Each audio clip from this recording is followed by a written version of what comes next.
Okay, who's here? Hi, Omar.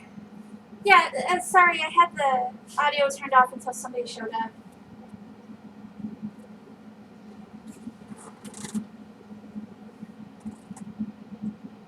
I'm not going to be here for the whole time. Ty's here for a Just little hang bit. out for a minute. Can you hear me okay? I can't turn off my air conditioner. It gets too hot in here.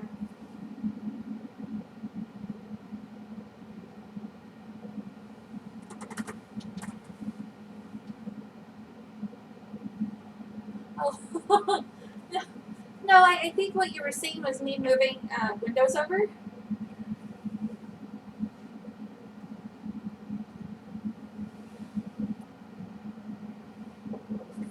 But yeah, I've been looking for an excuse to work on this, so I figured, you guys could watch me do it.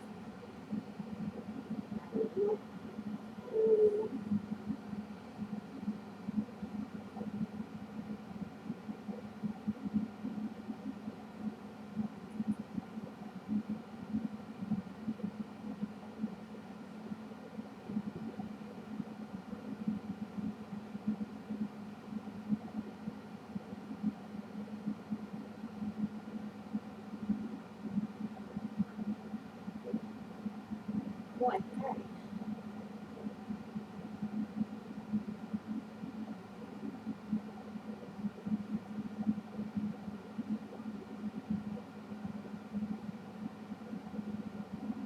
Oh, hey, Rach. What's going on?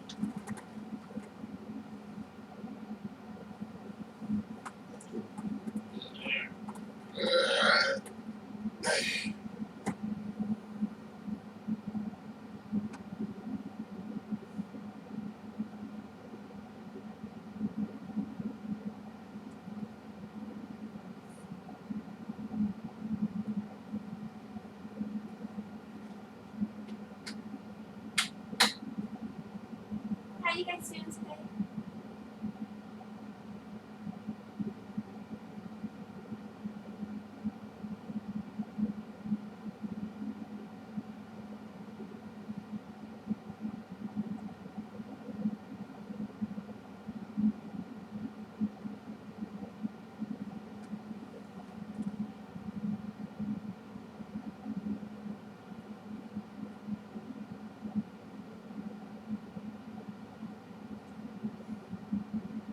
I'm doing Are you doing all right? Thank you for asking. I know you're doing all right.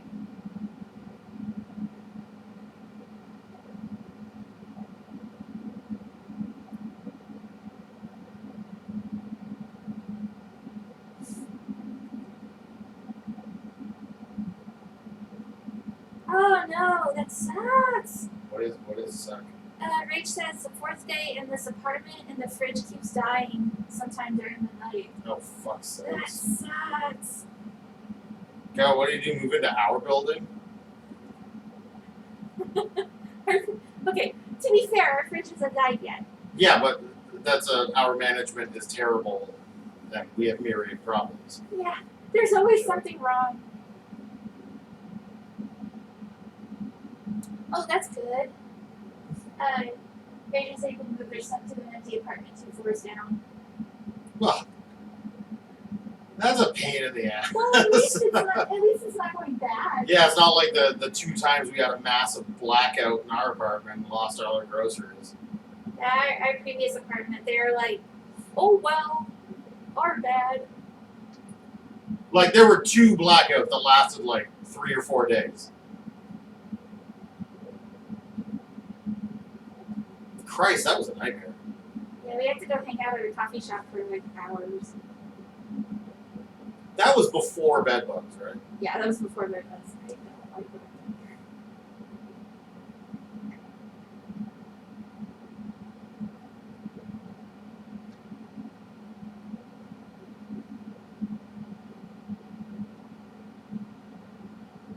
here. Oh, yeah. I forgot about the Swan Princess rabbit hole I went down last night. We're usually up till about 1 or so, and I'm usually like playing on Twitter or a game on my phone. Ty was reading about all the Swan Princess movies. There's 10, by the way. No, there's 8. There's 8? There's a 9th one that is coming out this year, but there are 8 fucking Swan Princess movies. Wow, okay. They have long since dropped the premise of, like, it's Swan Princess in name only now, and it's just a brutally Christian production company trying to cling to a moderately successful franchise from the early 90s. And it's like, I kind of want to, like, hate watch the entire series. The original one I remember, I haven't seen it since I was like 8. I remember 8-year-old me thinking it was good. It was decent. And it is remembered warmly by most people who enjoy animated family films from the Disney Renaissance period. Not to say that Swan Princess is Disney. It's a Disney guy. I forget what he did at Disney, but he broke off to form his own production company. Probably because Disney wasn't sneaking enough Christian shit into their movies. I was poring over the Christmas one, because one of the movies is, of course, a Christmas special. I was poring over the synopsis to try to figure out where they hid the Jesus stuff. I don't remember any hidden Jesus stuff in the original. Well, no, there wouldn't be, but I mean, in the Christmas one, I mean, if the He-Man and the Masters of the Universe Christmas special literally has a part where they stop and talk about Jesus, I have to assume that a guy who only makes Christian-themed stuff when he's not making Swan Princess-themed stuff probably hit a Jesus in his Swan Princess Christmas special. Hidden Jesus. We should be doing that on every page. Anyways, I thought it would be funny, not necessarily for Swan Princess in particular, but if I were to do like an ironic, like almost like podcast format for a movie, and you do the podcast about, you know, whatever ironic movie you're going to do. In this case, I've got, you know, at least 9 episodes to go through for Swan Princess as an example, and you're like, okay, so today we're going to be talking about, you know, whatever movie. If you haven't seen it, go watch it and then come back. But don't pause the podcast. So there's just like 96 blank minutes in the podcast. Like just the runtime of the film.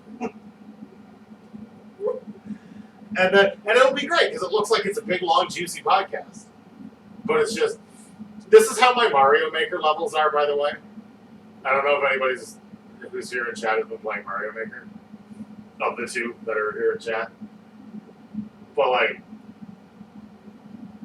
I have like 8 levels that are actually interesting, and I'm trying to do cool mechanical things with them and whatnot. But all the ones that I've actually put on the internet are like anti-comedy. Where, like, you can, like, none of the levels have any music in them, so it's just silence. And like, if you stop and think about them for, I think they're funny. If you stop and think about them for like even a second, like they just become really funny. Or I would imagine for most Mario Maker players, they probably just think I'm a 7-year-old making his first level and putting it on the internet. You got like a comment that was just rough. Right? Yeah, I made one. I made a nihilist Mario Maker level where you start right next to the goal, and there's a P-switch and a POW block and a coin, and like just like elements of Mario levels just kind of lined up in a row. And the idea is that like it has to end eventually, so you can end it yourself if you want, or you could make your own meaning with these things in front of you to provide your own fun. And I got a comment like 15 minutes after uploading it that just said, "Bruh." I haven't made any levels yet, and I'm not sure I will, but I started one on the previous game, but it never got very far. Wait, which one was yours? Oh, or did you have your own save file entirely? Pretty sure I have mine. Oh, we should go look at that. But yeah, it's level design is a really difficult discipline, and everybody is bad at it. There are very few Mario Maker levels that are like, oh shit, yeah, nice. or I guess comparatively few. If we were actually going into the courses menu and looking at like trending, popular, like we'd probably get the good ones. But I'm playing endless mode, so it's just whatever random trash is uploaded to the server. So most of them are going to be bad. This is gonna be really cute. Prove it. Okay. For a second, I thought that was a necklace with a scorpion on the end of it. Or like a house centipede or something. I thought about like threading bugs through it, but Doll wouldn't do that to bugs. Or was she? I don't know. No, she probably. Maybe, I don't know. I don't know. I She likes bugs.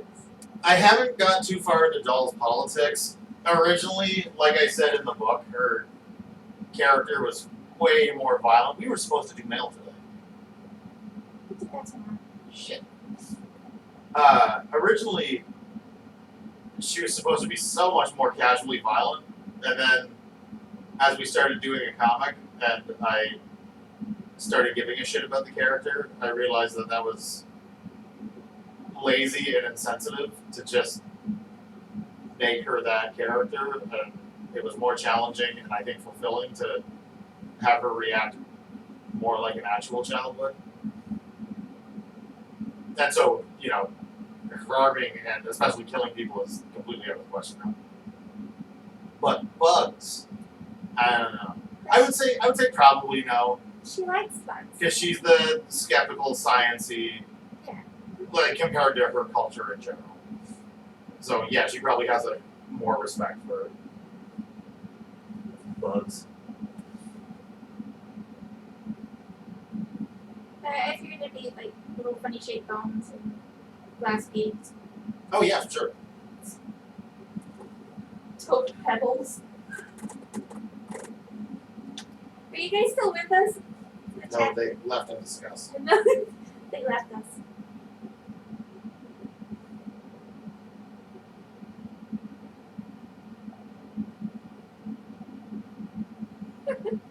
Okay, I'm glad you didn't leave.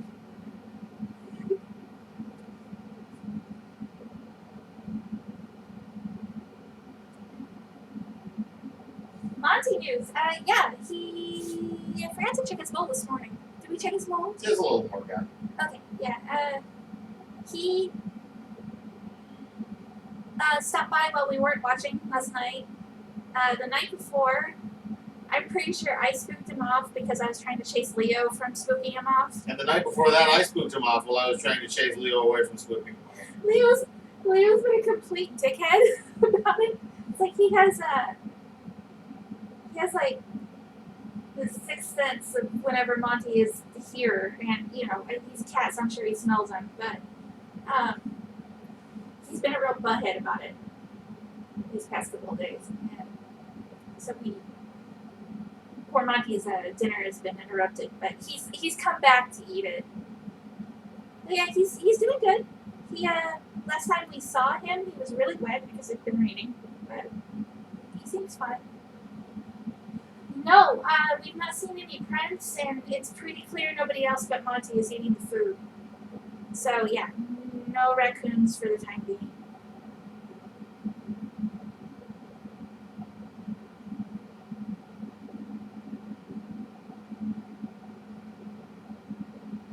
Holy shit! Legit? When Mom and Sid were at the Heart concert last night, on their way, while walking to the venue, Heart's limo was stuck in traffic. And so Mom and Sid were just like waving at them and they were waving back. Oh, that's cool. That's fun. And apparently Mom did her first Jello shot last night. She is 65 years old. I love your mom.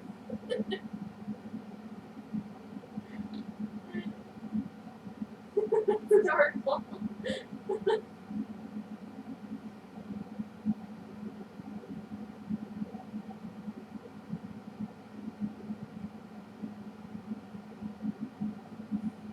Oh, I feel like I'm messing this up. I had a really good judgment going there.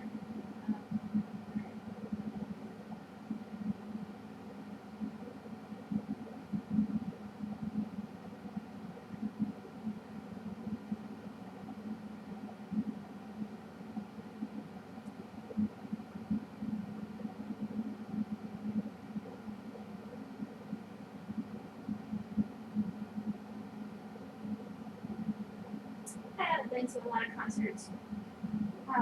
The last one I went to was Aerosmith, and that was actually right before they went on like a touring break because Steven Tyler got really sick. And he wasn't doing very good at the show that I went to, but their set was really short. But Lenny Kravitz before that was amazing. Then I went to some Christian concerts when I was growing up a Catholic. I mean, that was fun. It was a bunch of kids. We got to go to a concert. It was fun.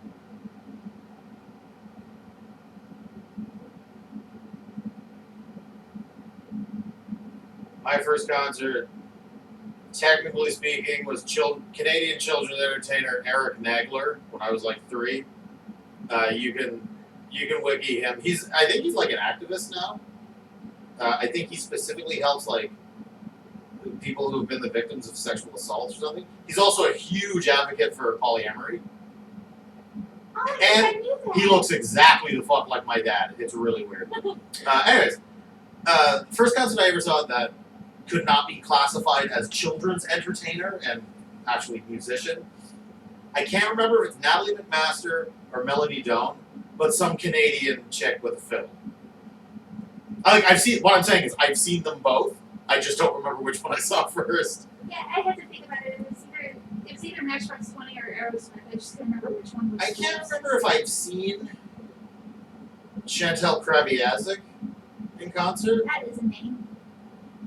She's actually I can't remember any of her songs, but she wrote Skater Boy. Oh. She wrote Skater Boy for Avril Lavigne, who I have not seen in concert, but I did literally go to high school with, so technically I've seen her. Because we went to high school together.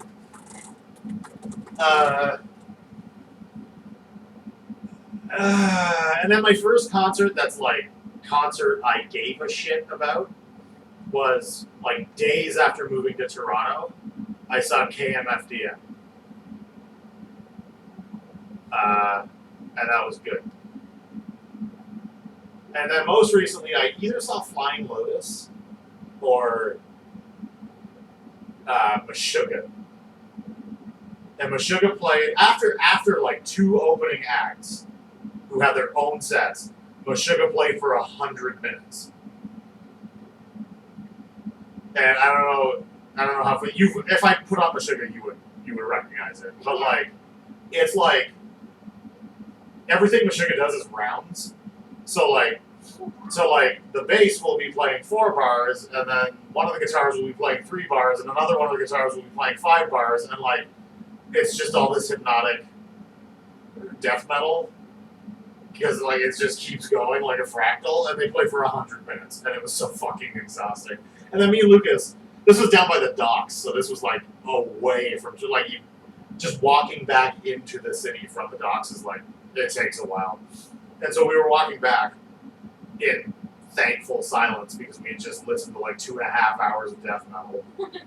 All these cars are whizzing by us, like playing death metal on the radio. It's like, you just listened. It's like 2 in the morning, and you just listened to so much metal. How can you cool down with more metal? Maybe that's like metal hangover. You gotta chase it with more. I have no idea, but I was just thankful to just that weird suffocation you get after being in a concert where just like being in a quiet place again feels weird.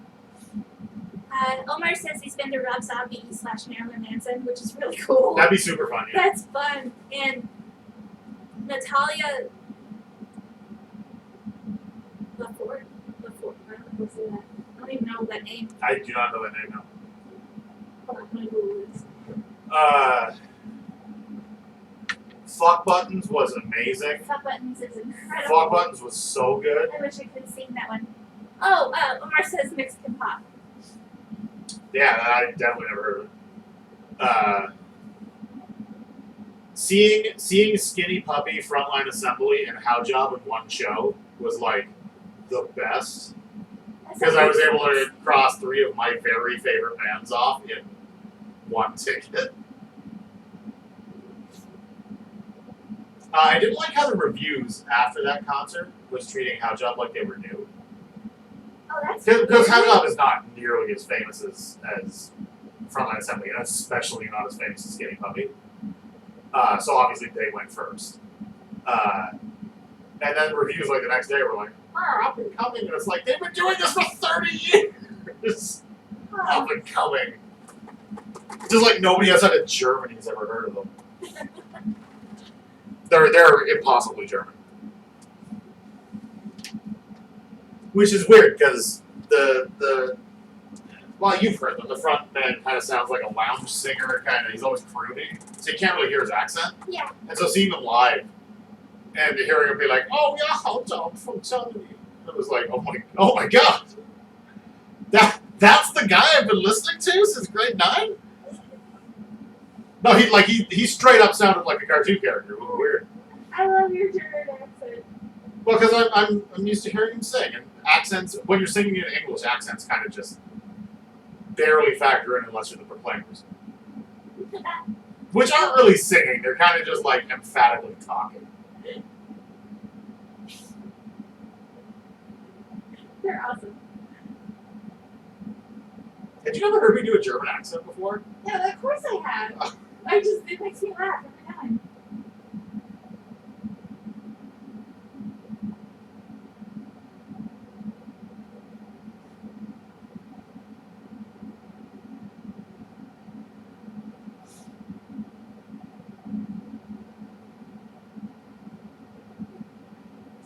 Speaking of Germany and music, and how I was listening to Kraftwerk, like that was yesterday or 2 days ago or something. I once read that like the reason they don't do music now, besides the fact that they're like fucking 70 years old, the reason Kraftwerk kind of stopped is because they didn't want to do any more music unless they could like revolutionize electronic music. Oh. Because I mean, they kind of did. That was kind of their shtick. Is that they were the first, or one of the very first bands to do like completely electronic music. Their last album was I think 2003, and it's like even in 2003, like guys, you were not revolutionizing. Like in 1986, okay, yeah, like where they started in 1970, I think, and of course nobody had ever heard that shit before. And then in 1986, they were still kind of like influencing hip hop and stuff like that, because that's what kind of breakdancing music comes from. But like by 2003, like people have long since blown by you guys. Sorry about that. Omar's asking if those are the Zombie Nation guys. No, that's I don't know who that is. No, Kraftwerk is oh god, you would recognize them as the Kraftwerk. They invented techno. Autobahn, Music Nonstop. Computer Love is probably the one you recognize because Coldplay got the rights to the melody of that song, and Coldplay did a song that is just a Kraftwerk song, but they changed the lyrics. Radioactivity is another big one. Trans-Europe Express. Kraftwerk, it's with a K and an E, like Kraftwerk. And that's kind of where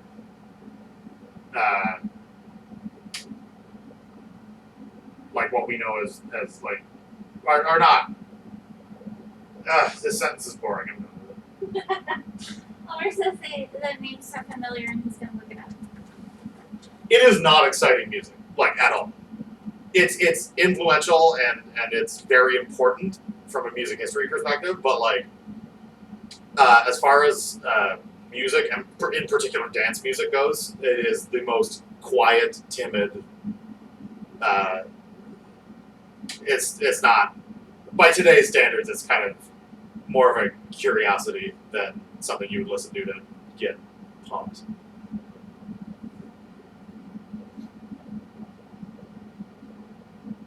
Speaking of, I was going to download something musically. I forget what it was. I don't think we had a conversation about it, so I think I'm alone to wallow in my I don't think impenetrable cloud of forgetfulness.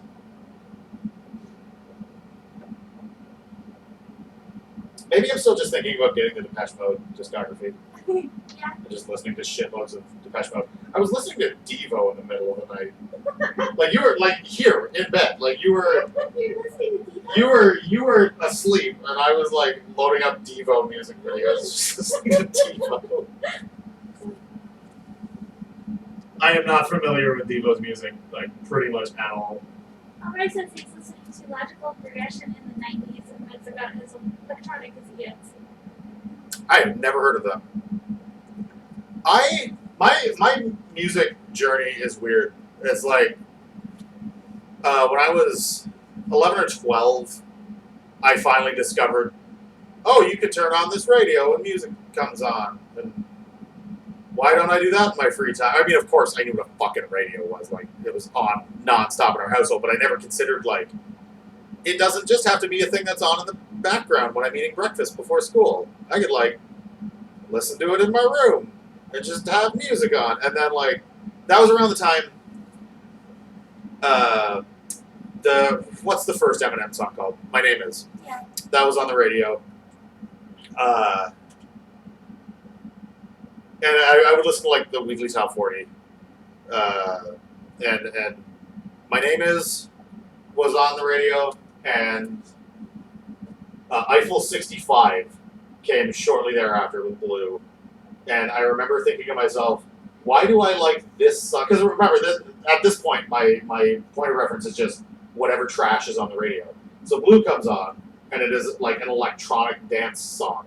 And since I'm only listening to, like, the pop stations, this is literally my first exposure to like electronic and or dance music. And I was like, wait, why is this one better than the rest of them? Because I didn't have like a vocabulary or any way to articulate what I was listening to or enjoying.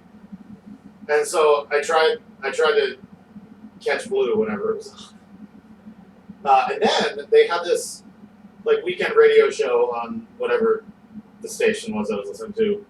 It was called Pump It or Dump It. You know, that thing that a lot of radio stations have? They'll have shoot it or boot it, and you call in. And anyways, they played Enigma's Gravity of Love. Yay! Which is the one that samples, well, the whole album does, but it's the one that most famously samples O Fortuna. So, like, it had, like, choirs and shit and synths, and I was just like, holy fuck, this is the best thing I've ever heard! So, needless to say, I called the radio station immediately to pump it.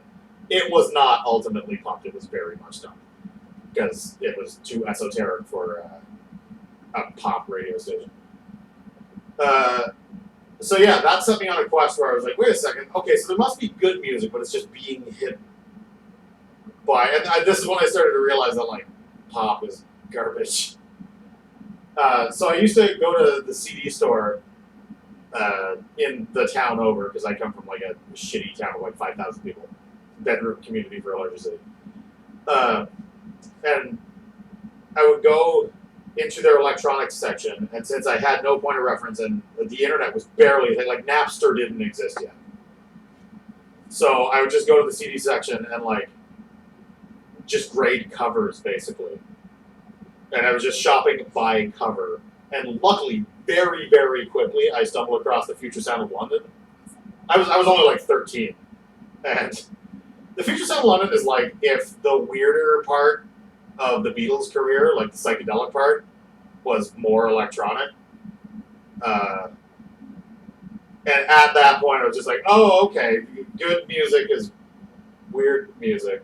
And I basically never looked back from there. Well, let me interject real quick. Hi, Rob. Hi, Simat. I'm glad you guys could show up today. Oh shit, everyone's here! It's a party. Everyone is here! Waluigi is not here. Oh. We also lost either Omar or Rach, probably Rach. Because it looks like Omar's been responding this whole thing. Or YouTube's doing that thing. Or YouTube is doing that thing. Or Simat just said hi and dropped out immediately. That's happened before. Because as far as I understand, a lot of you people are doing this at work. Oh no, okay, yep. Wait, who's not here then? Sorry, the dashboard is really strange on YouTube. I guess my music story is done. And then I had a brief love affair with drum and bass, and that was like all I listened to. And that's actually back right now. In the last week and a half, I've been listening to basically nothing but drum and bass, and I am delighted to find out that it has not changed at all since I was a teenager. It sounds exactly the same. Yeah, that's great.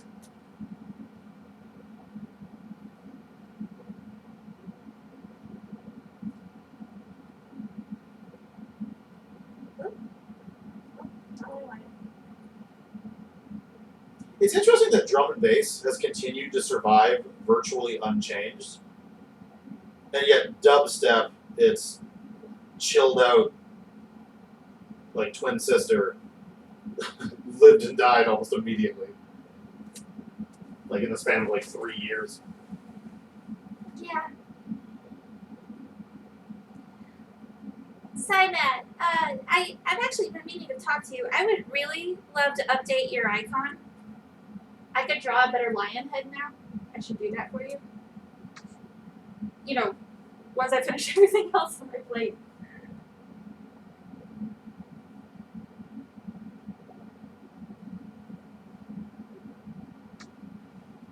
This is so cute.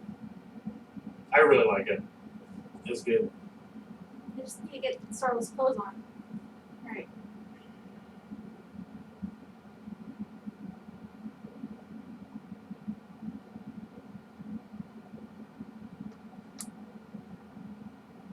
Alright, so when you said you wanted to migrate from Tumblr, you guys are looking for paid hosting or something else? What does something else mean? Of course we're looking for paid hosting.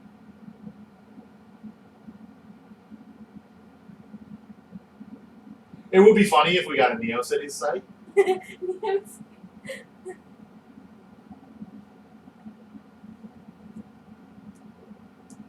Or is it something else that is free? I don't know if there is anything else that's free. Because obviously you got your tapas and your tapas alikes.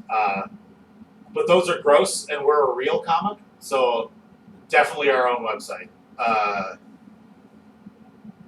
Oh wait, what the fuck? Oh, no way. No, we can't snap up the .com. It's still very much being used. Yeah. I actually checked on them today. No, we just gotta keep plugging away until the name becomes so synonymous with us they have to give up. And it could be that it ultimately turns out the opposite way. But I have a feeling, since our biggest competition for the exclusive use of the name is a fucking farm, we're probably okay. A fucking farm who literally stole the name from us. Or rather, one of their members stole the name, and they might be completely in the dark about it. Angry about it. It's just the coincidences are so. Omar doesn't know the story. Okay, so there's an organic farming collective called Rising Sand. They are currently the owners of RisingSand.com. Where is it? Is it Michigan? No, Wisconsin. Wisconsin. Okay. And I was vanity Googling. Actually, I was vanity Facebook searching us. This is how long ago it was. I was still using Facebook. And this lady on her personal Facebook account was like, we'll get ready to. I can't wait anymore. I got to tell you guys our new name for the farm. It's called Rising Sand. And she said that if you want to know what that name means, it's a long story, but and she just carried on because obviously she didn't want to reveal that the long story was we stole it.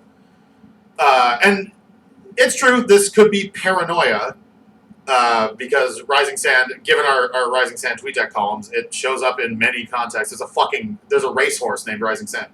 Is it Rising Sands? No, the racehorse is Rising Sand, singular, okay. Just like the comic, and he's a shit racehorse. He's terrible. He does not do well. Anyways, so I could have been just paranoid about that, but I looked into their members, on their about site on their original website before they stole RisingSand.com. They didn't steal it. I chose not to buy it, and then they took it, and really that's on me. That story has a funny ending. We'll tell you in a moment. What was I talking about? Right. So I was researching their members, and one of them, who goes by the name, whose real name is Kelly Krill, like the shrimp. And her bio on Rising Sand, the farm's website, was, in her spare time, Kelly loves to turn her crazy ideas into webcomics. And I was like, huh, that's a strange little dot that connects, because, I mean, there's a webcomic that's called Rising Sand. So I go to look this person up elsewhere on the internet. Of course, I start with Twitter because Twitter is my home where I live. And so I find her very quickly, and she's already fucking following me on Twitter. This leads me to believe that she is a reader of the webcomic Rising Sand, as this was like late 2016, so we would have been right in the thick of fucking just new pages out every fucking week and talking about it utterly nonstop. So yeah, she was already following me, and suddenly their farm decides to change its name to Rising Sand as well, which, in my view, is a shit name for a farm, because Rising Sand sounds like you're a terrible farm with barren soil. But yeah, no, I assume what happened was that they were brainstorming names for the new farm. It's like a farming collective. It's like, I think it's like a few farms that just kind of like pool all their produce together and then they sell off the produce and share the profits. But I assume what happened was they were like brainstorming names, and sorry, Jen left the room for a minute. I don't know why. They were brainstorming names, and Kelly was just like, "Well, you know what I think sounds good, Rising Sand." And the rest of them were like, "Oh, that sounds great. What does it mean?" She's like, "I don't know." And then they just went with it anyways. As far as I'm concerned, that is enough. As soon as I saw that she was already following me on Twitter, to me, that's the smoking gun that all but proves that they stole the name for the webcomic.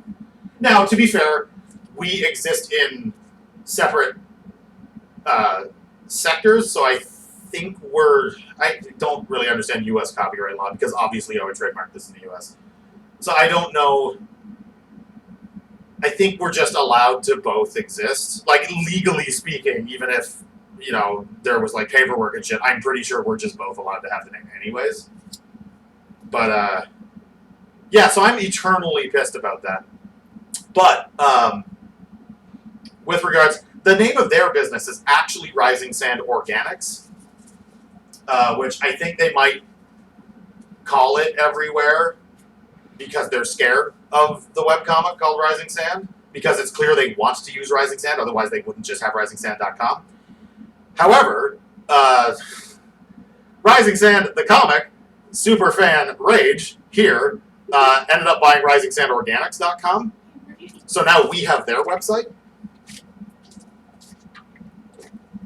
And that's how that ends. I'm still trying to think of like what we could put on that site that would be a fuck you without implicating us.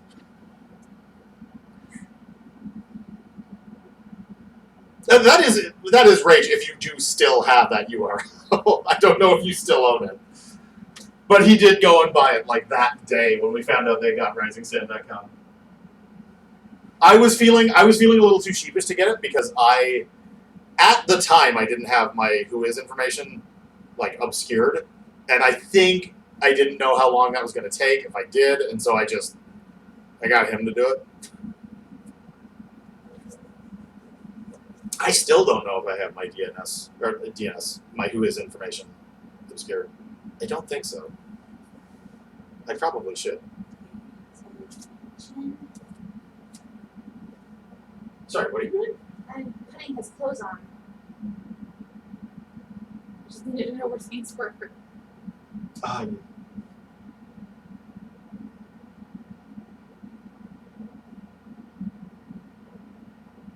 Part of me wanted to just add like just a picture of a wind root on a white page because it's a vegetable. Yeah, I think we've talked about that. I think that's a little too on the nose, especially since they are clearly aware of the webcomic Rising Sand. I think any even indirect reference to the comic might set them off. Though I don't think Kelly herself is a member anymore, which makes it even grosser. That's her own fault for going right to that page. Yeah, see, at this point, it's just a war of SEO, I guess. Though I don't think for us it's so much a war right now because I'm pretty sure we are hopelessly in first place. Like compared to them, I think we show up in many more results much higher up than they do. It's closer than I'd like, but I'm pretty sure we're winning. Oh yeah, if you just Google straight up Rising Sand, you get like us and then a whole bunch of articles about climate change and whatnot, and then our SO will show up once in a while, like toward the bottom of the page. Yeah, and I think that's the only thing that's hurting them. Like they might well be winning if they didn't, because they're wishy-washy. They want to just call themselves Rising Sand, but in the interest of self-preservation, they feel they have to call themselves Rising Sand Organics. And so by mentioning that all over their websites, I think it probably pushes them down a little bit, whereas we just call ourselves Rising Sand, full stop. I'm not going to put porn on it. Maybe food porn. But like meat. We should just put meat, because they're like hardcore like vegan folk. We should just do like a tiled background, like a poorly tiled background of just meat. I'm having a hard time with this. Oh shit, what time is it? God, I wasted almost 45 minutes in here. I'm supposed to be coloring right now. But I just don't want to vandal everybody. I guess I could just join the chat. You could just join the channel. I'll just join the chat. Alright. Everybody, heck off, we'll be right back.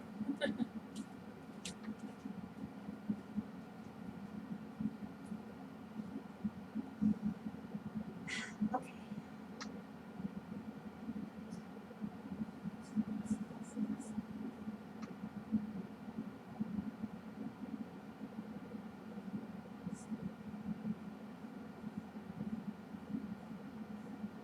Drawing people physically interacting is like one of the most difficult things to do, and I've nailed it. So of course the one thing that's giving me shit is a sleeve. Ugh. Alright.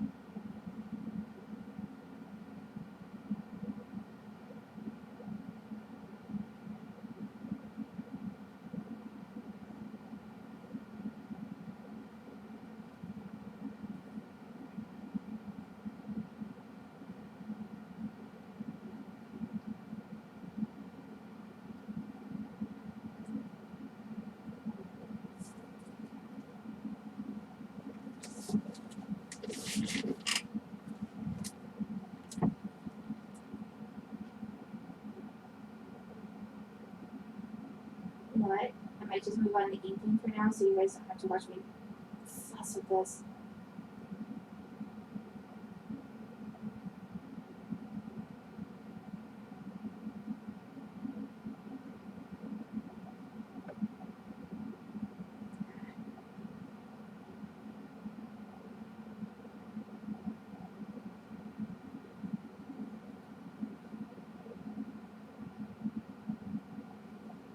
Yeah, I'll come back to that.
I'll be here for another hour or so.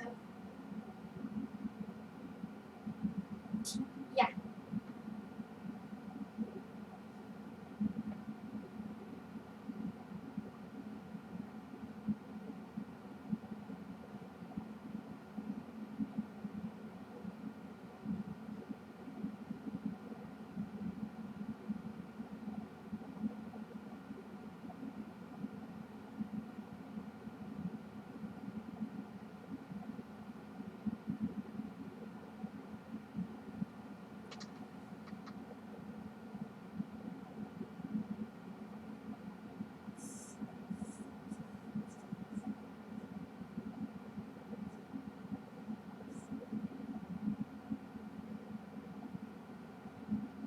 You guys are awesome for hanging out with me.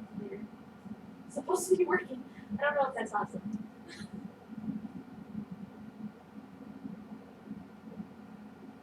It's funny, we actually have better turnout on weekdays than we do on the weekend. Like normally I would stream on Sunday.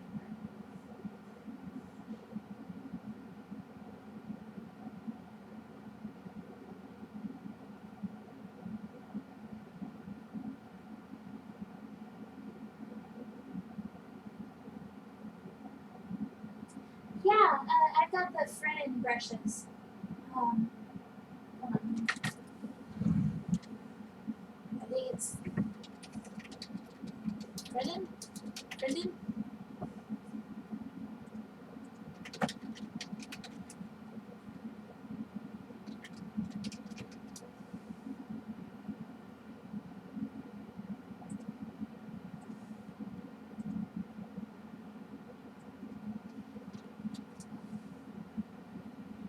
Yeah, those are the ones I have.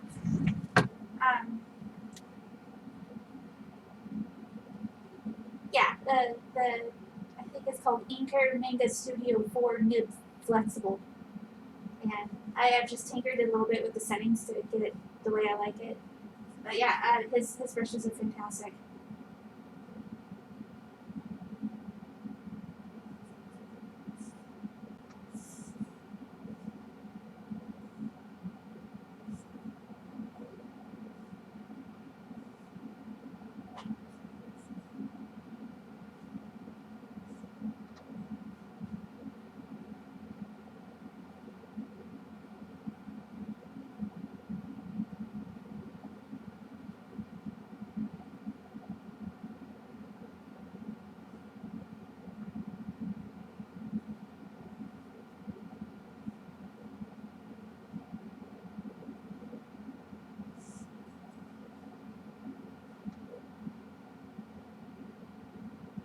Okay, Seth.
Oh, good.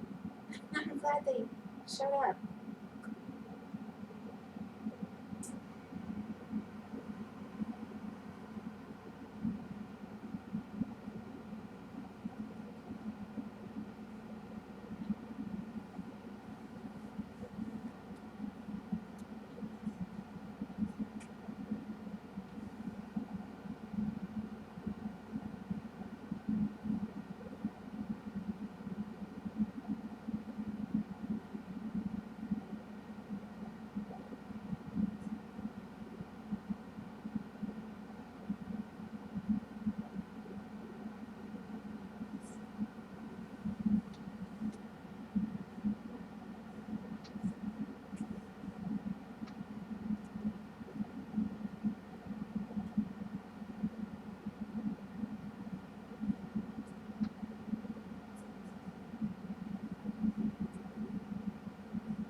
not that deep as my air conditioner.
Wait, what? Are we talking about the organic space again?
You know, honestly, as long as they don't impede on our territory, I whatever. We can't prove it. It's just a coincidence. Coincidences are so close.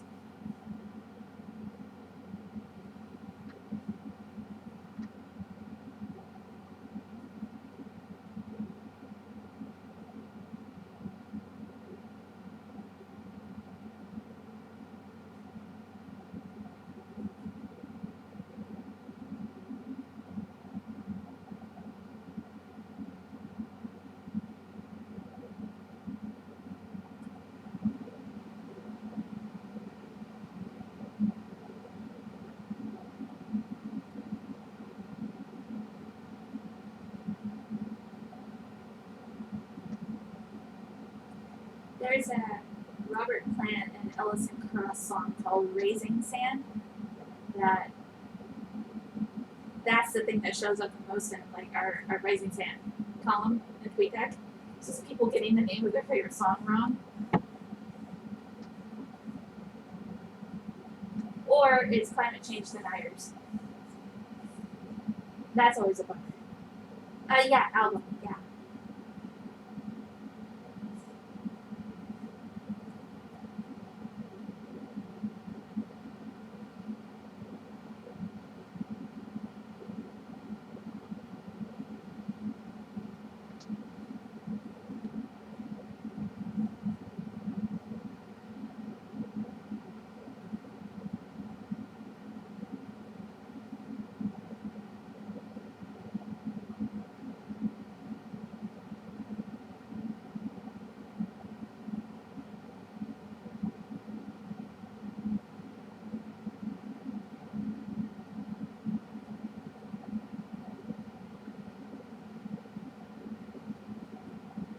Or it's people complaining about how hard a specific sonic level is.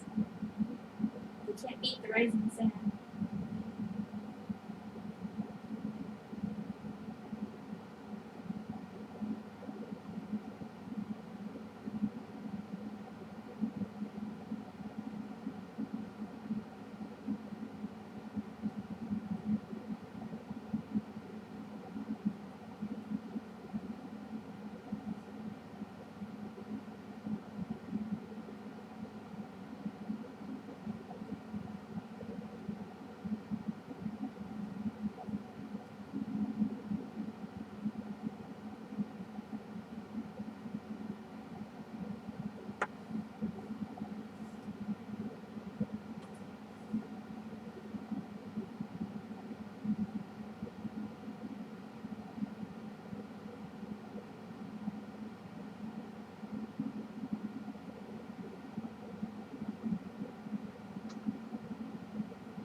love that. I love that you guys got our logo on you.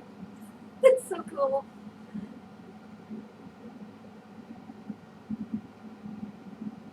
Oh yeah, my air conditioner. I've got my webcam, which is what my mic is attached to. Like on top of my computer tower, in its nook, so that hopefully it's not being hit by the air conditioner much. But yeah, I imagine it picks up background noise. It's too distracting to understand. Well, hi. Push commissions to tomorrow. We'll get them done someday. Rage, those are ongoing, by the way.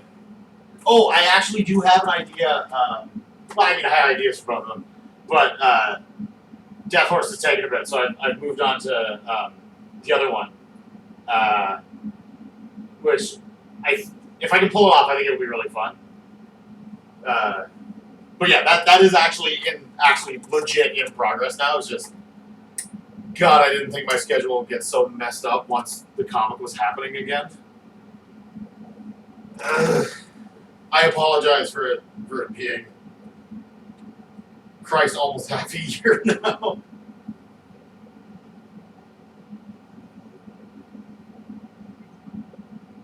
Oh, excuse me, 4 months. 4 months. Rich says, much insight, but seriously no rush. Yeah, I don't know. I feel like there should be a reasonable expectation of fastitude. I mean, what do you want?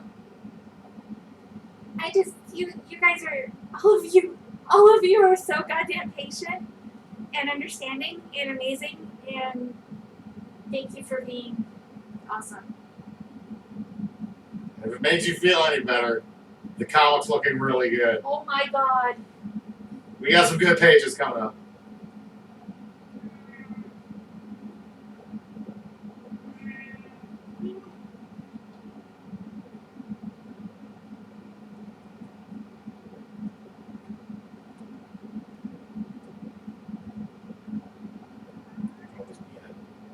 Dink face.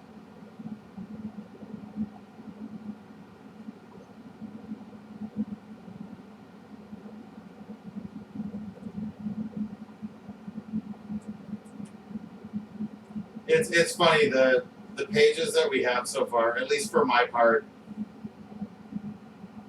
I don't know if you guys will notice, but there's like a clear, for the first 5 or 6 pages, there's a clear like, ugh, what the hell am I doing?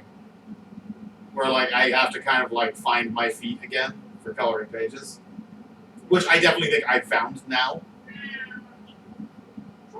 But there's a bit of a weird dip right at the beginning where I kind of like remember how to do everything again.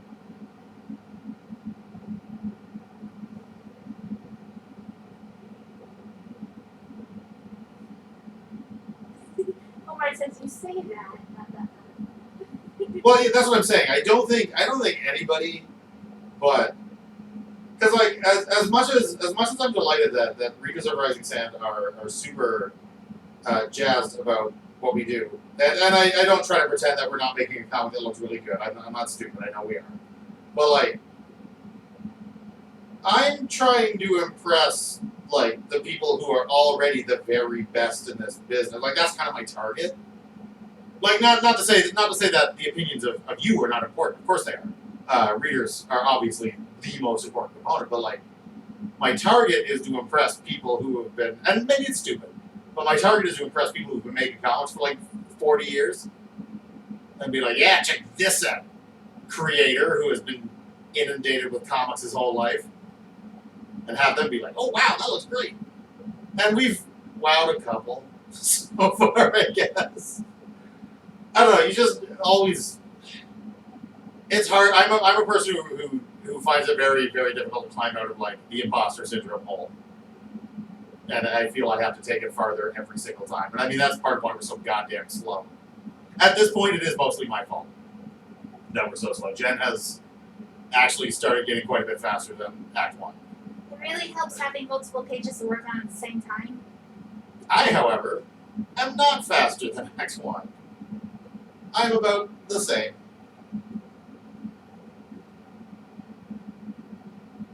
I think my biggest issue before I was just getting caught up in tiny details because I was allowed to work so big, and I didn't have an out. Like if I was getting stuck on something, all I could do was sit there and noodle it forever. I couldn't just move on to something else. And with multiple pages, there's a problem with me skipping around too much and avoiding certain things. But I'm always getting something done, and rather than just sitting there and wasting time on one thing. And it's been good. It's been really good.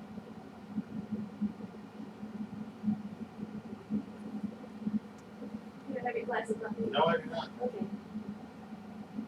I mean, I had the stream on when I was in the other room. It is looking good. It demands your frigging attention. Working. I feel like We'll have it. it's probably coming from me.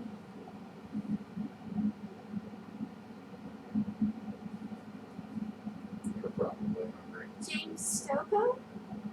Do we know that name? I do know the name. I have no idea why. But I do know that name. Really, really bad at names. I'm really, yeah, like, I feel bad about that, like, especially for, like, conventions and shit. I am really bad at remembering people. And it makes me feel terrible because I don't want people to think that I'm, you know, one of these assholes who doesn't care about the little people. It's like, no, I want to remember everybody, I just can't. If you look at like people's Twitters before conventions, so it's everybody freaking out that they're gonna forget names and look like a jerk. So no, they all get it. Anyways, why James Stocco? Omar says he follows James Stocco talk about taking their time. So. I mean, yeah, I don't. The reason I want to go faster with Rising Sand is not only so I can have a buffer and therefore a life, but also that Rising Sand is like barely, like the story technically hasn't really gotten started yet. And we're already 3 years in. I want to finish this and move on with my fucking life. And that's not happening anytime soon.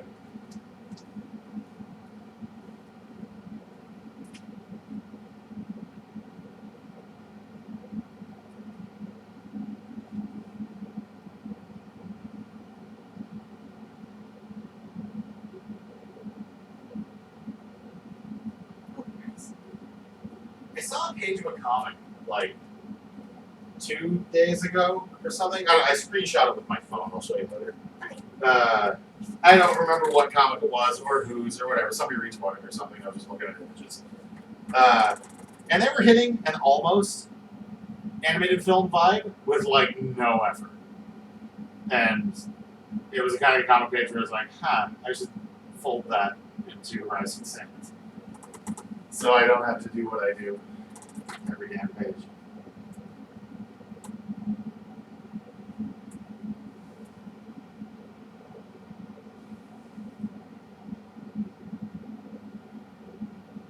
You do everything you listed. Yeah.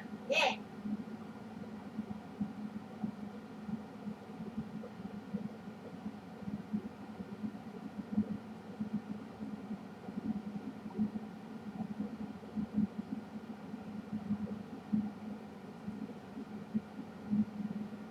Oh, Omar says James Stocco publishes a book every few years. I'm okay with that too. I would rather do it every year. I don't know if we can hit that target. No. I would like to.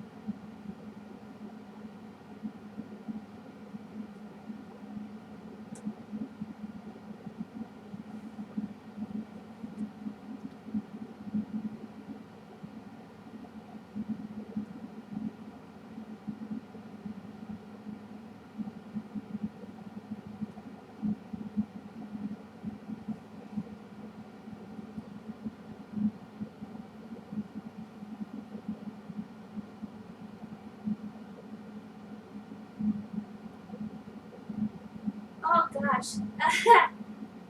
Personally, no. Omar's asking if we have plans for after Rising Sand. Nope. I have lots of plans for during Rising Sand because I know Rising Sand is going to literally take like 10, 15 years. I've been picking at a fantasy story for a long time, and I would love to just get it out of my head. But writing takes me forever, and I don't like doing it at my computer, and I don't like doing it on my phone. So I kind of need access to a laptop, and I just don't have one anymore.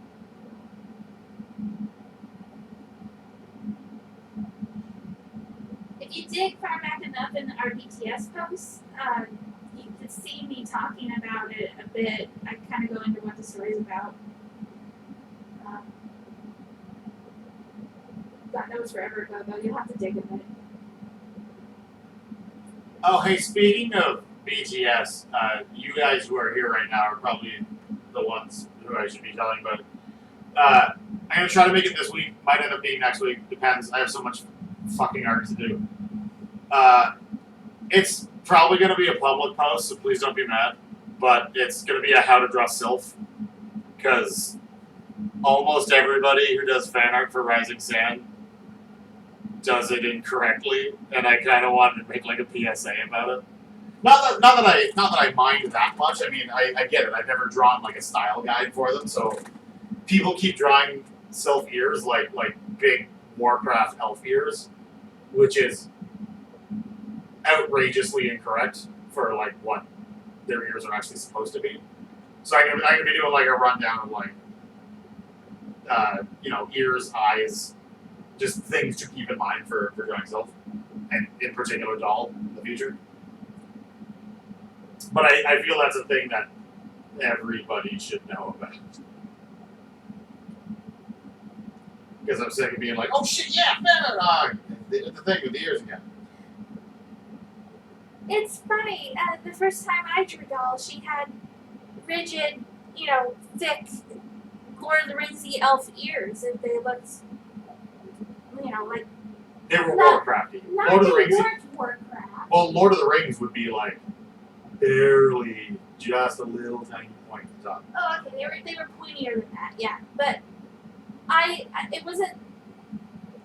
I thought the way that Ty was drawing the elf ears was a stylistic choice. I didn't realize that it was the set in stone design choice, and so I was interpreting it in my own art as a rigid elf ear, and that was a habit I had to break for a while.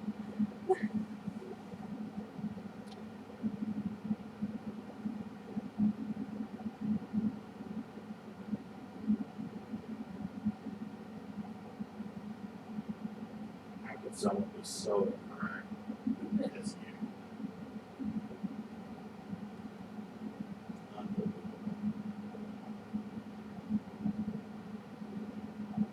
But yeah, once he gets set up, it should be a pretty fun read. I know people really like seeing, the step-by-steps or character guides.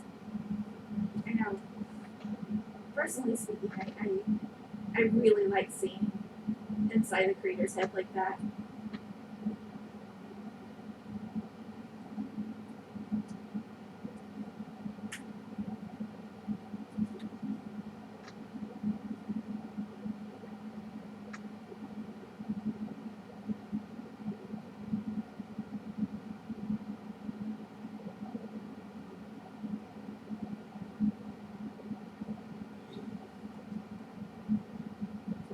The idea is basically, I feel like I've said this on stream before, but the idea is like, just take the mass of a human ear, like if you were making a character editor, you just take the regular human ear and like stretch it.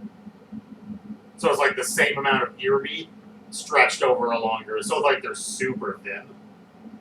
And like, I guess they'd be susceptible to breeze slightly. And they're also, as you no doubt noticed in the comic by now, they're also like slightly prehensile. Like their tilt changes like emotively. More so in Act 2. We're starting to push ahead a bit more than we did in Act 1. Also another thing that people point them up in fan art when Sylph resting ear position is like just lower than straight horizontal, like they almost flop.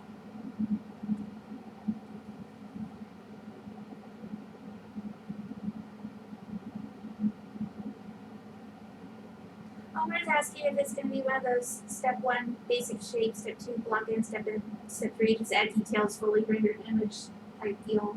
You mean like a childhood how to draw book? No, because I mean like because this isn't like a style. Like you can draw in whatever style you want. I just want to. This is more of a science lesson than a pseudo science lesson than it is an art lesson. It's just more of like this is what Sylph anatomy is, and this is why it is. Well, maybe I can't get too far into why because spoilers. Yeah. But like, it's more like just things to keep in mind when you're designing characters. Like you can draw them in whatever way you want. It's just these are, if you want to be quote unquote canon about it, these are some considerations you should keep in mind when you're drawing. Another one is the 4 toes.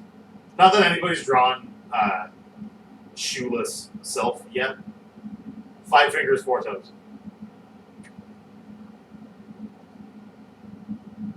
God forbid anybody does draw shoeless Sylph, because if they are, it's more than likely for a reason. Nuclear also drew Row outside her suit. That's true. He did. He also went batshit and made it like a literal Gundam. It's pretty cool. That was neat.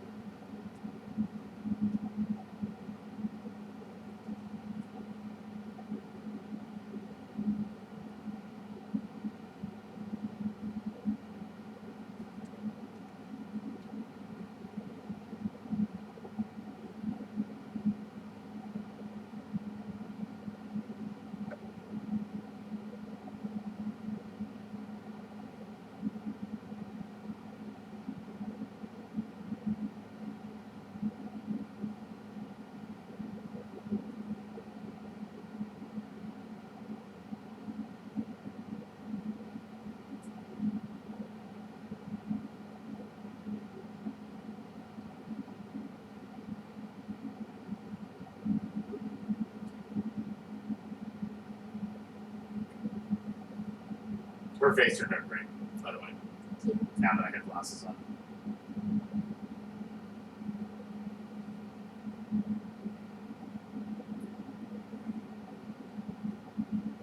I need to feed him. Do you feel like doodling for a minute? Let's do it! Eh? Let's do it. We should watch TMNT, as we often do. Okay. Wait, why don't we take off my glove to draw?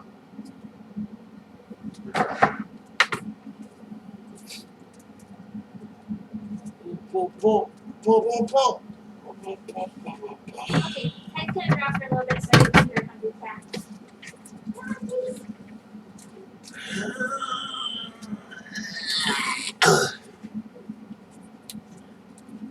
Shit, I don't know.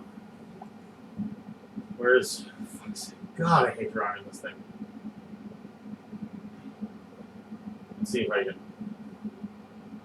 Okay, oh wow, she has way less stabilization than I use. I use, I think, 14. Yeah, I think more of it. But yeah, a lot of people tend to draw Sylph here as like straight up like, and then it's like super connected. Big, rigid goblin ears. But like, they're supposed to be like barely attached as much as a human ear would be. Lobes or whatever, I would assume like some have them, some don't.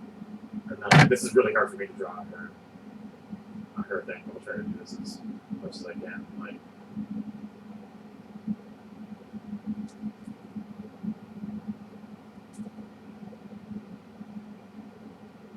I tend to draw them. Now even this is like not terribly accurate, but how I actually draw them. And they're supposed to be like light can just get right through them. Like they are really, really thin. You done already?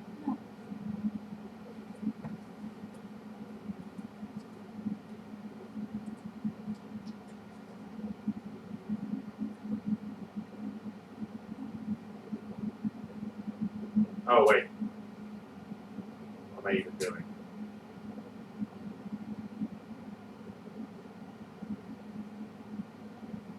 Yeah. That's no. That's yeah. Oh, like yeah, no Lord of the Rings. Like Vulcan years in it.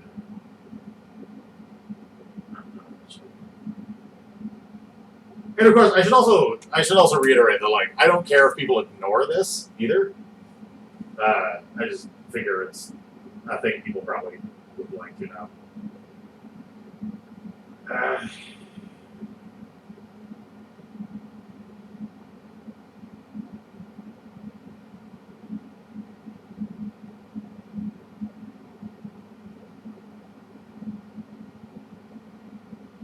My hand started hurting yesterday, and I was really worried that it was going to be another like RSI related thing.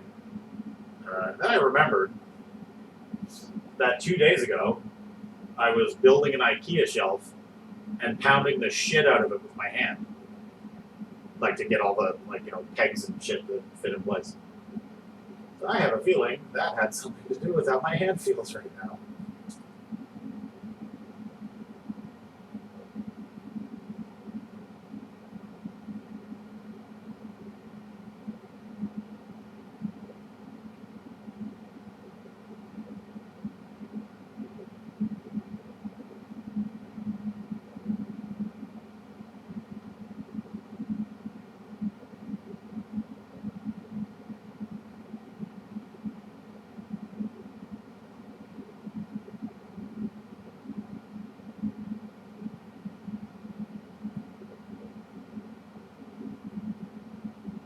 I haven't been to IKEA in like 10 years, and it's a fucking circus. I don't know if it's just I'm 10 years more cynical, or 10 years more mentally ill, or a combination thereof. Probably that one. But I cannot stand that. It is too much people. Too much of people. It was so too much of people, I wasn't even able to stop and get a hot dog this time. I was excited to have their hot dogs again.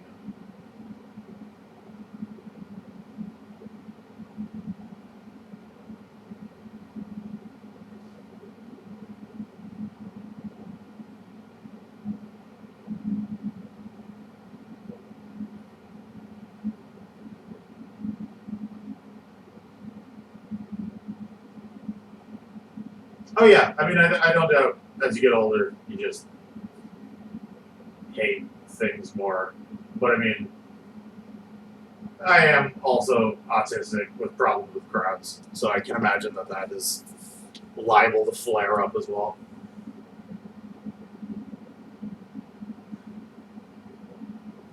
God, when you go to IKEA, though, I could just live in those fucking showrooms. They got some good decorators there.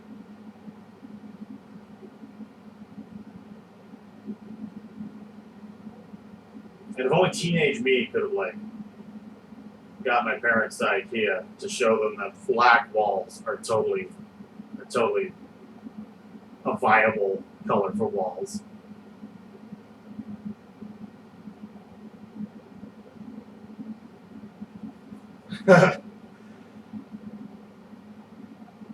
I would say big hardware stores, yes, because I always need duct tape for literally everything. Furniture stores, kind of, except we are so dirt poor that it makes me feel bad about how I can't afford anything. Oh, those are too big. That's the other thing about self-ears. They're not terribly big. Like I said, they're just kind of human ears stretched horizontally. Craft stores, I'm gonna have to disagree. The reason being that, like, we were in Michael's. I don't know if you guys, if Omar, if you have Michael's down there, it's kind of like the big one for craft stores, or at least in Canada, it's the big one. I don't even know if they have it in America. Michael's is one of your, if you want scrapbooking supplies or foam spheres, for whatever the fuck people use foam spheres for. Craft stores, knitting shit, stuff like that. But like last time me and Jenn went, we were met with like the exact clientele for that kind of store, like white mom with all 4 of her kids who are all named like Caden and Kayla and Jaden and Jayla, and just so much entitlement and shit dripping off this entire family as they all walk like a unit into the store. I'm too millennial armchair activist for that.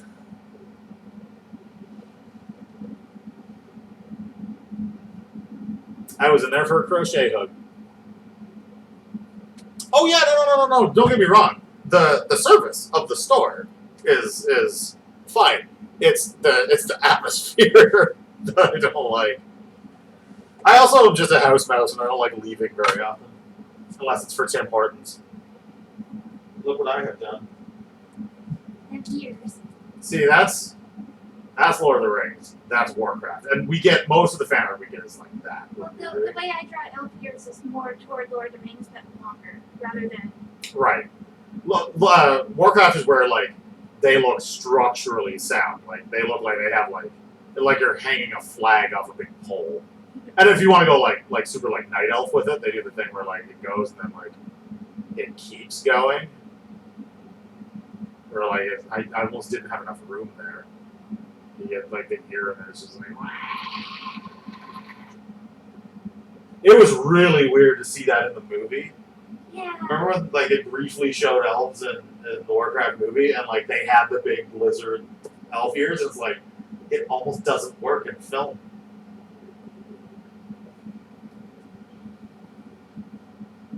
But yeah, getting back to Michael's,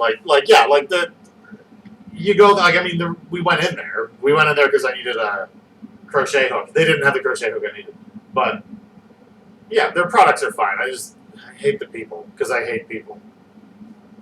Except you fine bunch of yup. That's all I gotta say about that. You want your chair back?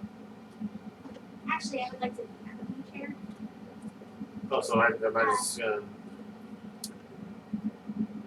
no, I can watch some. No, I'm not good at drawing on this computer. It's just garbage. I can just talk. Okay. What do you? Wait. So what are we doing? You can just talk. Let's stick over there. Draw more. What are these characters that I developed? I can't remember how to draw.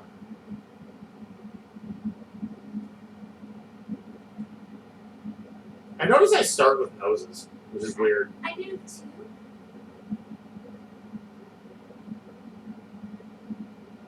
Or like the orbs that will eventually become eyes.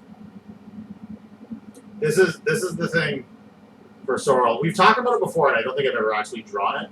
You often miss this indent right here, where like his brows kind of like stick out, and sometimes you'll draw his glasses and like you just go like right to his head, and like it looks weird. It makes it kind of look more triangular.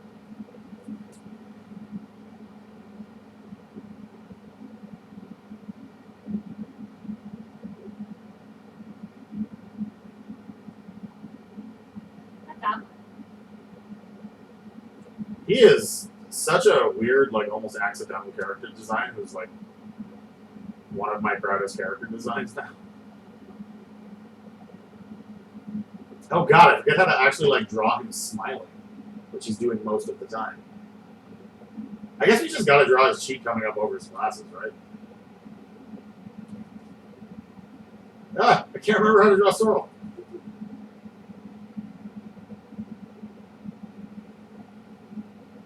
Whatever, he's not smiling.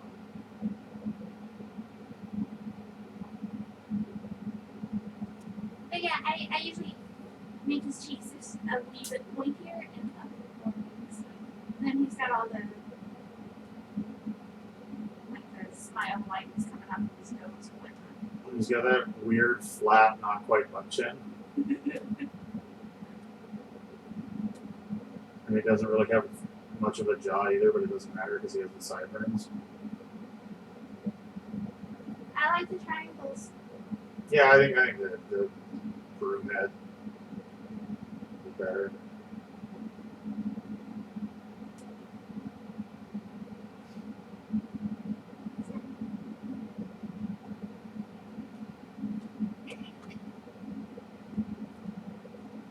Sorrel only has vertical lines in his glasses because I didn't want to rip off that gangster from the beginning of Big Trouble in Little China too much. That guy has horizontal lines, which I genuinely believe look better. But now this character kind of just is this character, and I can't imagine him having anything but like the portcullis glasses. Which is good because I've never seen those either. Like shutter shades are pretty universally horizontal. Look at this one. God, it's so hard to draw on this thing. That's why I never did it when I was using it.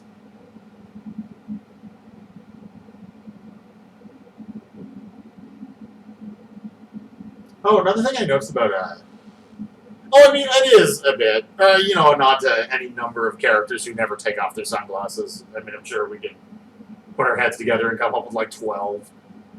But no, very specifically, Sorrel's design is a combination of that gangster from the very beginning from the airport sequence of Big Trouble in Little China, and one very specific NPC character in Samurai Champloo. I should probably watch through the series again and like screenshot like the character that Sorrel's costume design is obviously near identical to.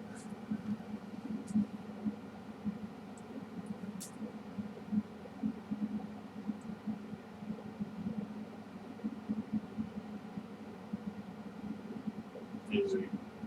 Because, yeah.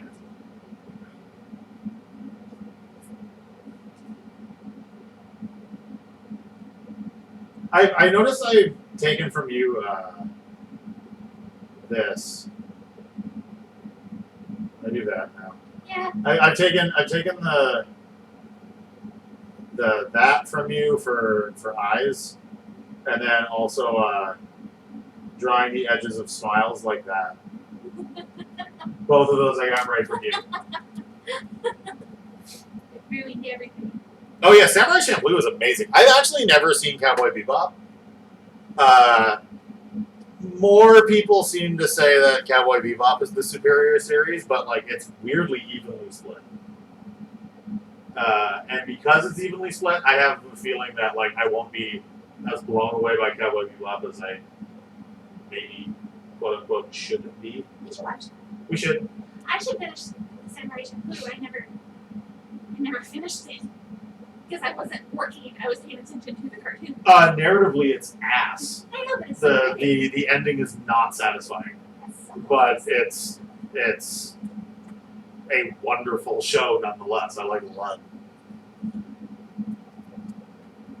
Yeah, when I tried watching Champloo like twice before. Oh, by the way, your microphone's garbage. We need to get you a good microphone. It's so bad. It's really not that bad when there's like air blowing on it. No, it's too hot. It's really bad. Let's get you a new one. Actually, do you want to just use my blue for now? Because you send the stream more than I do. It makes more sense for you to have it here. You need the order.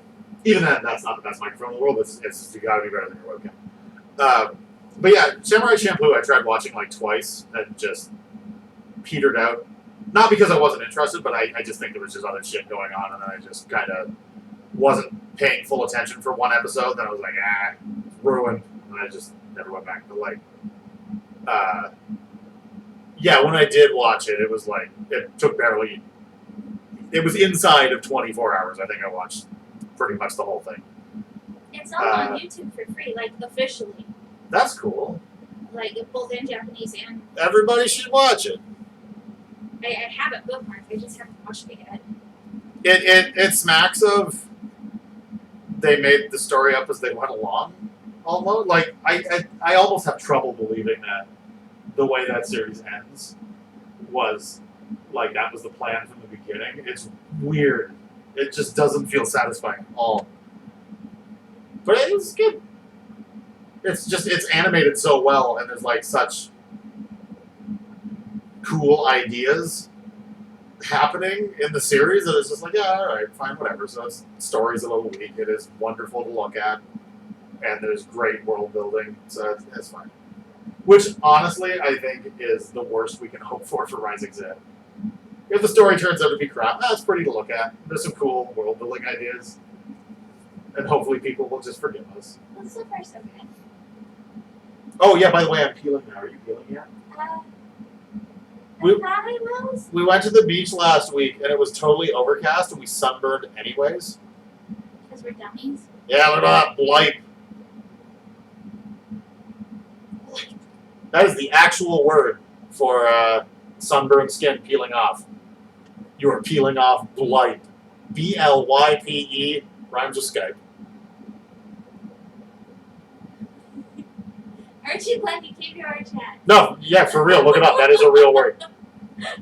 And it is a disgusting word that sounds dirty. I mean, it suits it. Look at all this blight. But no, I don't think I'm healing. I didn't burn quite bad enough to. That's the thing, like, I didn't really burn that bad either. Like, I tan great. I'm a weird-looking person who tans very good. I tan really nice, but I have to burn really bad first. And that's not safe. Yeah, see, that's racism. What? And you're being very racist right now, and you should stop it. What? How Canadian beaches don't sound like a thing. Next time I go to the beach, I'll take a picture. It looks like a regular goddamn beach. They're We have not- beaches. They're sandy, So much racism. Jesus Christ. but like the closer you get to the water, it's just rocks forever. Like the sand doesn't quite go to. Yeah, in the one Canadian beach you've been to. Why are you doing shit? Well, because now you're I'm saying being what my experience is. big old racism, rearing its ugly head I'm used to beaches that are just mud. against us proud moose people. All the beaches in Texas are mud. The sunny beaches of Canada. No, if we went to Sandbanks in Picton, it is like tropical style beach. It's a giant crescent. It's just sand forever. It's one How far is that? was Sid talking to you about how like it goes down and then back up again, and then down and then back up again. We should go there. And then after doing that like 4 times, it just drops off. But like it is a beach in like the resort sense. I mean, it's gross and ugly, kind of unkept, but like it is a nice, proper sandy beach. But does it have fossils? It's a nice, proper sandy beach, so probably no, Okay. because it's just sand. Well, then we go to the one that we go to. Okay. Well, I mean, it's far enough away that we couldn't go there by ourselves. Like it is closer to my parents' place than here. Oh. But we should go at some point. Yeah. I think I got all that blight. You're blinding in my workspace. Oh yeah, there's flakes of blight all over the floor. This one, for some reason, doesn't have. Well, I guess maybe the sun was just on my left side that day. Weird. I'm sorry, this is an art stream.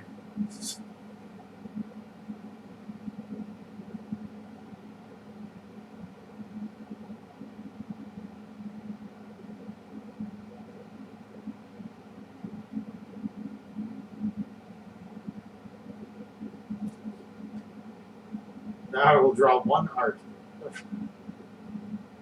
Is this Mr. Dirty Butt? No, Mr. Poopy Butthole was like. Trying to draw him from memory. Right. He has like a little hat. And I can't remember if he's got like little boy lederhosen or something. I can't remember. We started properly watching through Rick and Morty. Because Jen's never seen it before, and I've only seen like half of season 1. And it is a damn shame that the fans have given that show a bad name, because structurally it's absolutely wonderful, and it fills the giant Star Trek shaped hole in my life that Discovery leaves behind, because Discovery is not Star Trek. This is great. No, I guess I'm drawing a Doug character. All I gotta do is this.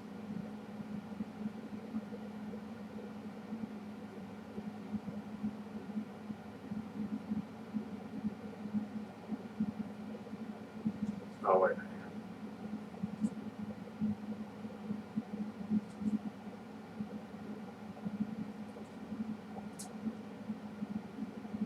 There, now I'm ready for the Earthworm Jim. Oh, I thought you meant like Disney stuff. Oh no, I meant extreme. every Doug Tenapple character is an upside down triangle with a little pinhead and little legs and then like giant buff arms. That is Earthworm Jim, that is Armorcrog, that is Bigfoot Bill, that is whatever his fucking rat superhero was. You're ruining our lovely stream on Zach's No, hang on, I gotta give him a sweater vest so he can go to Bible study.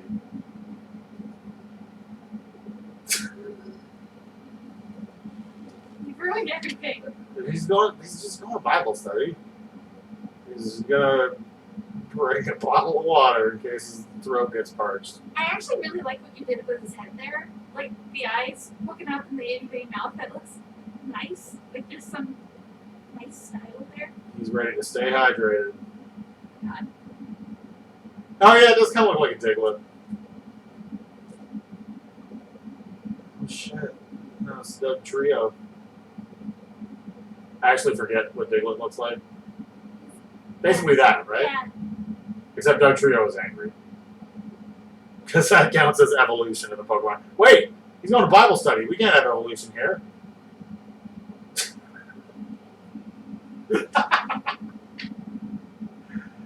Jen's making faces. I love how Diglett's evolution is just two more of them show up and they get mad. And that's evolution. So here we have a nice Diglett, and over millions of years, his buddies showed up, and they got a little angry. I'm great. You sure you don't want to take over because this is a train wreck? Actually, I think it's time to wrap up anyway. Oh, fine. Jesus.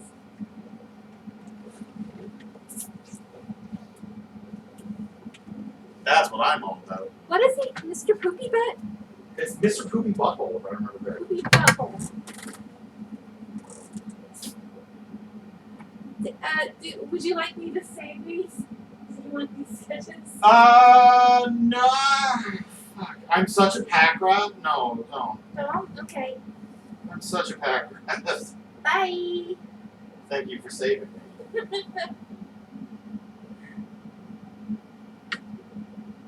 Oh my goodness.